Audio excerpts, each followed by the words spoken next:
Comment vivait-on à Bidache en 1950-1960? Sans doute, ni mieux ni moins bien qu'aujourd'hui, mais en tout cas d'une façon bien différente.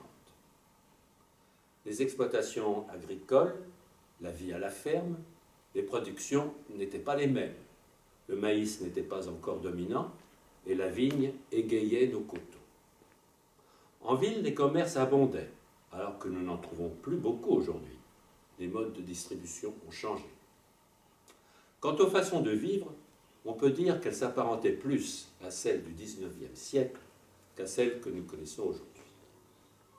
Avant que tout ne soit oublié, l'association Bidache Culture a voulu, à la demande de Michel Dalman, maire de Bidache, se souvenir de ces temps pas si anciens. Ce n'est pas par nostalgie d'un passé révolu, mais pour léguer le souvenir de leurs prédécesseurs à ceux qui vont habiter Bidache ou qui s'intéresseront à notre passé. C'est pour moi un certain défi. Je ne suis pas un vrai Bidachot. Je n'y habite que depuis 6 ans. Et je remercie les Bidachots au-devant desquels nous sommes allés et qui ont bien voulu nous raconter leur vie telle qu'elle était dans leur jeunesse. C'est à tous ceux qui auront 20 ans dans quelques années que nous dédions ce travail. Et maintenant, à 2 Bidachots de parler. Des vrais. Oui, Éric nous a dit ce que nous devons faire, ce que nous cherchons à faire. Nous cherchons des témoignages. Des témoignages, moi je vais donner d'abord le mien, n'est-ce pas? Il a parlé de la guerre. La guerre, je ne l'ai pas connue. J'ai connu l'occupation. L'occupation qui, chez nous, fut assez gentillette, dirais-je. L'armée allemande ne provoqua pas d'histoire dans notre région. Il est vrai que la résistance fut aussi particulièrement discrète. C'est seulement en 1954, à l'automne 1944, pardon, que sortirent quelques brassards et que furent créés des comités de libération. Il faut dire d'ailleurs que ceci était composé en très grosse majorité de non-bidachos, de personnes qui arrivaient de l'extérieur, et aussi quelques rares indigènes.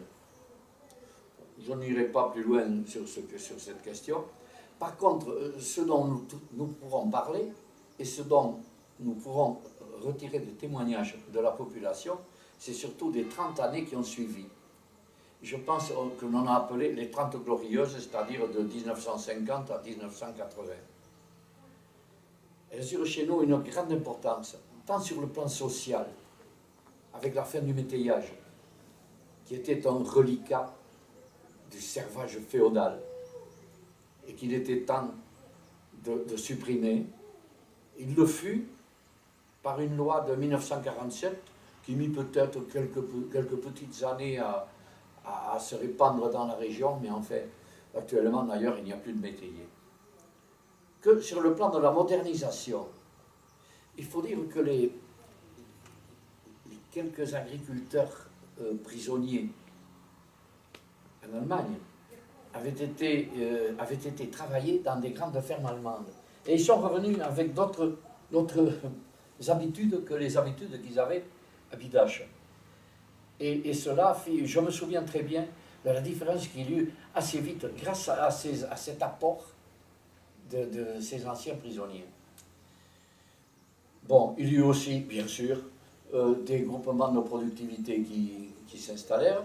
Il y a eu la modernisation du matériel avec la motorisation, les tracteurs. Mon premier tracteur fut en 1951.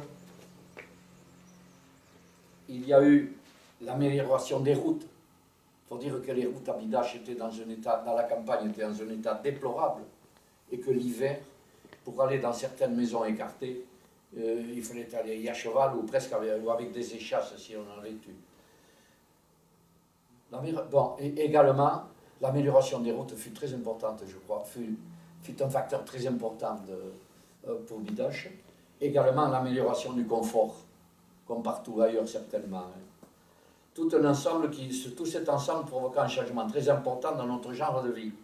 Et c'est ce changement que nous essaierons de vous montrer à l'aide des témoignages de vieux bidachots.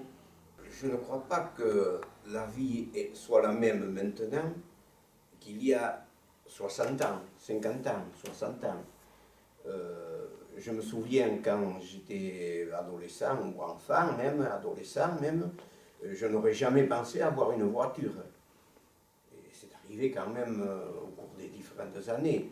Le travail, l'agriculture étant la principale, je crois, activité, elle est encore, il me semble, même du point de vue économique, il me semble bien que l'agriculture est encore l'acteur principal de notre économie. Mais par rapport au mode de vie, je crois qu'on vit quand même mieux maintenant. On a une certaine nostalgie, vous parliez de nostalgie, je crois, tout à l'heure, là, mais il y a quand même un peu de nostalgie, parce qu'il y a 50 ans, Raymond et moi, nous en avions 50 de moins. Comme on dit en gascon, sur la pète de l'esquille, sur la peau du dos. Alors, je ne sais pas qu'est-ce qu'il faut rajouter. Nous nous faisons un plaisir, d'ailleurs, de suivre Eric dans ce chemin qu'il a tracé, pour ne pas laisser perdre cette mémoire. Et je crois qu'il faut que beaucoup de monde se mobilise pour essayer quand même de la retracer, même si quelquefois elle est un peu pénible à exprimer. Voilà. Voilà, merci. Je ne sais pas si c'est...